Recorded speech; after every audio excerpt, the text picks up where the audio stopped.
Nós vamos abrir o texto bíblico, Deuteronômio capítulo 5.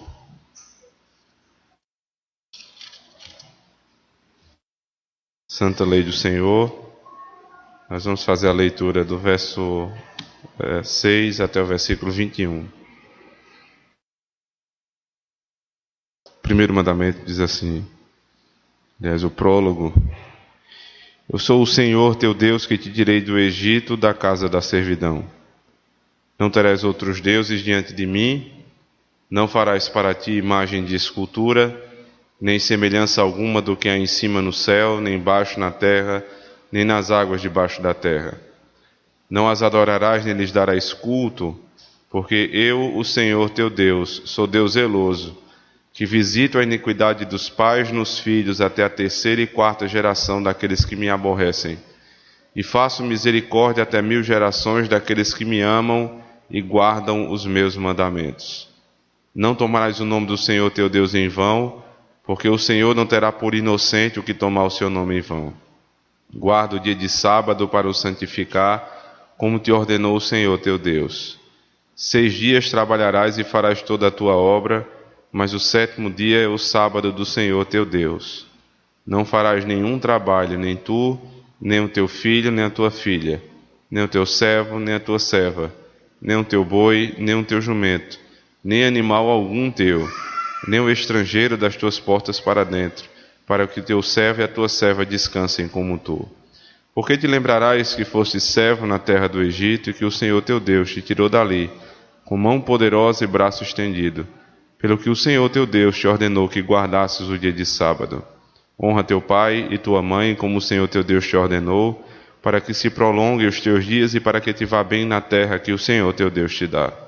Não matarás, não adulterarás, não furtarás, não dirás falso testemunho contra o teu próximo, não cobiçarás a mulher do teu próximo, não desejarás a casa do teu próximo, nem o seu campo, nem o seu servo, nem a sua serva, nem o seu boi, nem o seu jumento, nem coisa alguma do teu próximo.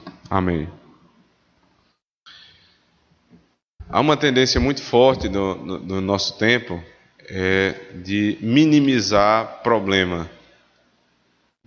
Então, tudo que você passa hoje em dia é um problema às vezes sério, e você vai para contar para outra pessoa, a pessoa, não, isso não é nada demais não, é assim, a vida é assim, a gente comete esse tipo de equívoco mesmo, e às vezes é uma coisa séria que pode destruir uma família, que pode fazer mal a muita gente, e ela é banalizada. O erro, ele foi banalizado. E aquilo que era muito grave perdeu gravidade, não porque deixou de ser grave, mas porque as pessoas passaram a tratar de maneira minimalista. Isso tem acometido também a igreja, porque pecados que outrora eram tratados de maneira pesada, de maneira grave, como são, eles hoje são banalizados. O pecado como um todo, ele é banalizado. A teologia de que todo mundo peca, então, por conta disso, a gente não deve se preocupar muito, porque é uma coisa comum, pecar é comum. Eu temo que isso, com o passar do tempo, isso vai piorando cada vez mais.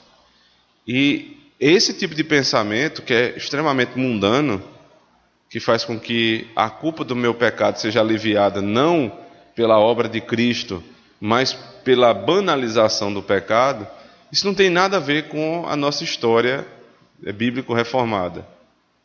Quando nós vamos ler, por exemplo, especialmente o período ali do século XVII, do período puritano, como eles observavam o pecado e como eles falavam sobre o pecado, a dureza com que eles falavam no pecado. Tem um livrinho que a gente já estudou aqui na igreja, eu não me lembro exatamente qual é o título que foi dado em português, mas são 3, na verdade não é um livro, eles foram 3 sermões de 3 puritanos que foi feita ali uma edição, um compêndio e virou um livro. Esse livro tem um sermão de Thomas Watson, outro sermão de Samuel Bolton e um terceiro que eu não me lembro o nome, mas no primeiro sermão, que é de Samuel Bolton, ele diz que o maior mal do mundo é o pecado. O pecado é o mal maior. Nada pode ser comparado ao pecado. Ele diz: o pecado é pior do que o inferno. Veja que coisa. Porque o que é o inferno? O lugar onde Deus executa a sua justiça.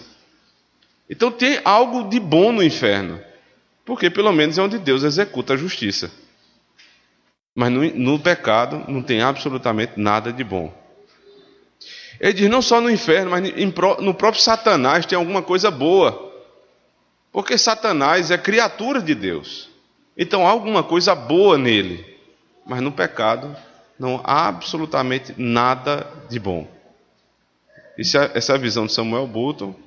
Nos outros 2 sermões também acompanha o mesmo pensamento. E tem um outro livro, esse não é traduzido, o primeiro é traduzido, esse não, que a tradução livre seria O Mal dos Males, de Jeremiah Burroughs, que ele vai falar exatamente no mesmo sentido. Que no sofrimento, que é uma coisa terrível, você encontra algo de bom. Porque no sofrimento você aprende perseverança, você aprende paciência, você aprende a depender de Deus.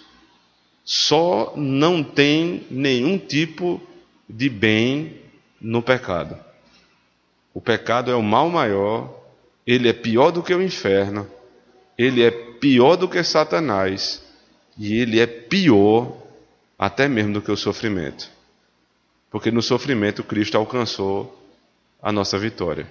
No pecado ninguém ganha nada. E o salário do pecado é a morte. Então essa é a maneira de nós enxergarmos esse momento do culto, irmãos, com a gravidade que é devida. A transgressão da lei não é a lei de qualquer um, é a lei de Deus. Você transgrediu a lei do Senhor. Então eu devo ter cuidado com o momento em que eu vou confessar o pecado, porque eu vou confessar o maior mal que alguém em toda a criação pode fazer, que é pecar contra o Senhor.